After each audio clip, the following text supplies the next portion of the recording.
Hi കൂട്ടുകാരെ, ഇന്ന് നമുക്ക് 2ാം ക്ലാസ്സിലെ സൺഡേ കേറ്റിസം ആനുവൽ എക്സാം മുൻ വർഷ ക്വസ്റ്റ്യൻ പേപ്പർ ഒന്ന് പരിചയപ്പെട്ടാലോ.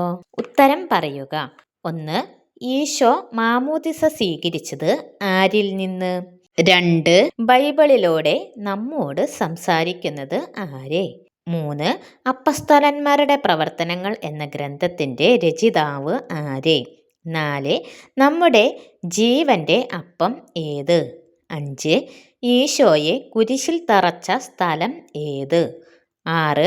ബൈബിളിലെ ഏറ്റവും ചെറിയ അദ്ധ്യായം ഏത്? 7. ഈശോ വർദ്ധിപ്പിച്ച 5 അപ്പവും 2 മീനും ആരിൽ നിന്നാണ് ലഭിച്ചത്? 8. ഈശോയുടെ ഉയർപ്പ് ആഘോഷിക്കുന്ന തിരുനാൾ ഏത്? 9. വിശുദ്ധ വാരത്തിലെ ഏതെങ്കിലും ഒരു പ്രധാന ദിനം എഴുതുക. 2ാമത്തെ സെക്ഷൻ പൂരിപ്പിക്കുക. 10. ഈശോ മരിച്ച ദിവസത്തിൻ്റെ ഓർമ്മയാണ് നാം ഡാഷായി ആചരിക്കുന്നത്. 11. ഡാഷ് എന്നാണ് സുവിശേഷം എന്ന വാക്കിൻ്റെ അർത്ഥം. 12.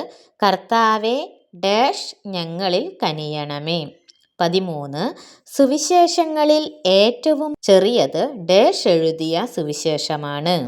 3ാമത്തെ സെക്ഷൻ ബ്രാക്കറ്റിൽ നിന്ന് ശരിയുത്തരം എഴുതുക. 14ാമത്തെ ക്വസ്റ്റ്യൻ ഭാരതത്തിൽ വന്ന് സുവിശേഷം അറിയിച്ച സ്ലീഹ ആരെ? ബ്രാക്കറ്റ് വിശുദ്ധ പത്രോസ്, വിശുദ്ധ തോമസ്, വിശുദ്ധ മത്തായി. 15. ശിഷ്യന്മാരിൽ നിന്ന് ഈശോ തെരഞ്ഞെടുത്ത സ്ലീഹന്മാരുടെ എണ്ണം. ബ്രാക്കറ്റ് 12, 10, 11. 16. ഈശോ ഉത്ഥാനത്തിനു ശേഷം ആദ്യമായി പ്രത്യക്ഷപ്പെട്ടത് ആർക്ക്? ബ്രാക്കറ്റ് ഭക്തസ്ത്രീകൾക്ക്, മഗ്ദലന മറിയത്തിന്, ശിഷ്യന്മാർക്ക്. 17. ബൈബിളിലെ ഏറ്റവും വലിയ അദ്ധ്യായം ഏത്? ബ്രാക്കറ്റ് 119 സങ്കീർത്തനം, 118 സങ്കീർത്തനം, 117 സങ്കീർത്തനം. 4ാമത്തെ സെക്ഷൻ 3-4 വാചകത്തിൽ ഉത്തരം പറയുക.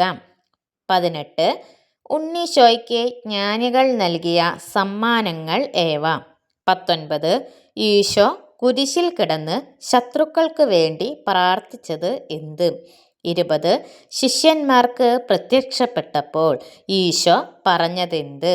21. ഈശോയുടെ കുരിശിൻ്റെ മുകളിൽ പടയാളികൾ എഴുതി വെച്ചത് എന്ത്? 22. പരിശുദ്ധാത്മാവിൻ്റെ ദാനങ്ങൾ എന്തെല്ലാം? ഓക്കെ കൂട്ടുകാരെ, ഇനി നമുക്ക് മറ്റൊരു വീഡിയോ ആയിട്ട് നാളെ വീണ്ടും കാണാം. ബൈ.